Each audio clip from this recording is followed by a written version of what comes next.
ಸ್ವಾಮಿ ವಿವೇಕಾನಂದರ ಮಾತು ಭಾಗ 3.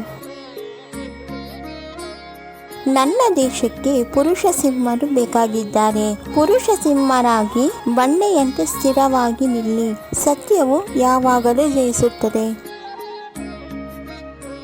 ಪ್ರತಿಕೂಲವಾದ ಸನ್ನಿವೇಶಗಳನ್ನು ಎದುರಿಸಿ ಜೀವಿಯು ವಿಕಾಸ ಮತ್ತು ಬೆಳವಣಿಗೆಯನ್ನು ಹೊಂದುವುದೇ ಜೀವನ.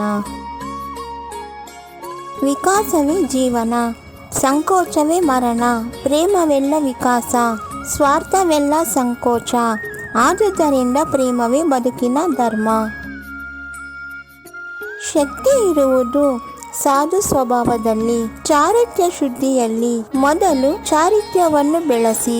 ನೀವು ಮಾಡಬೇಕಾದ ಉನ್ನತ ಕರ್ತವ್ಯ ಇದು. ಯಾವಾಗಲೂ ಒಳ್ಳೆಯದನ್ನೇ ಮಾಡಿ. ನಿರಂತರವಾಗಿ ಸದ್ವಿಚಾರವನ್ನೇ ಆಲೋಚಿಸಿ. ದುಷ್ಟ ಸಂಸ್ಕಾರಗಳನ್ನು ನಿಗ್ರಹಿಸುವುದಕ್ಕೆ ಇದೊಂದೇ ಮಾರ್ಗ. ಪರಿಸ್ಥಿತಿಗಳನ್ನು ಉತ್ತಮಪಡಿಸಲಾಗುವುದಿಲ್ಲ, ಆದರೆ ಅವುಗಳನ್ನು ಬದಲಾಯಿಸುವುದರಿಂದ ನಾವು ಉತ್ತಮರಾಗುತ್ತೇವೆ. ನಮ್ಮ ದುಃಖಗಳಿಗೆಲ್ಲ ನಾವೇ ಜವಾಬ್ದಾರರು, ಮತ್ಯಾರೂ ಅಲ್ಲ. ನಮ್ಮ ಅದೃಷ್ಟವನ್ನು ರೂಪಿಸಿಕೊಳ್ಳುವವರು ನಾವೇ.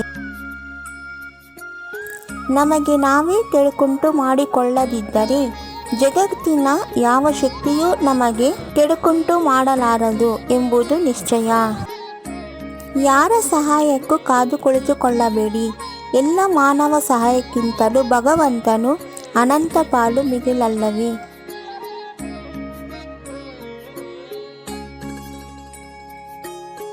ನಮ್ಮ ವಿಡಿಯೋ ನೋಡಿದ್ದಕ್ಕಾಗಿ ತುಂಬ ಧನ್ಯವಾದಗಳು ಸ್ನೇಹಿತರೆ. ನೀವಿನ್ನೂ ನಮ್ಮ ಚಾನೆಲನ್ನು ಸಬ್ಸ್ಕ್ರೈಬ್ ಮಾಡಿಲ್ಲವಾದರೆ ದಯವಿಟ್ಟು ಈಗಲೇ ನಮ್ಮ MS ಯೂಸ್ಫುಲ್ ಮಾಹಿತಿ ಚಾನೆಲನ್ನು ಸಬ್ಸ್ಕ್ರೈಬ್ ಮಾಡಿ, ಬೆಲ್ ಐಕಾನ್ ಮೇಲೆ ಕ್ಲಿಕ್ ಮಾಡಿ, ನಿಮ್ಮ ಸ್ನೇಹಿತರಿಗೆ ಶೇರ್ ಮಾಡಿ. ಎಲ್ಲರಿಗೂ ಈ ಮಾಹಿತಿ ತಲುಪಲಿ. ಮುಂದಿನ ವಿಡಿಯೋದಲ್ಲಿ ಸಿಗೋಣ.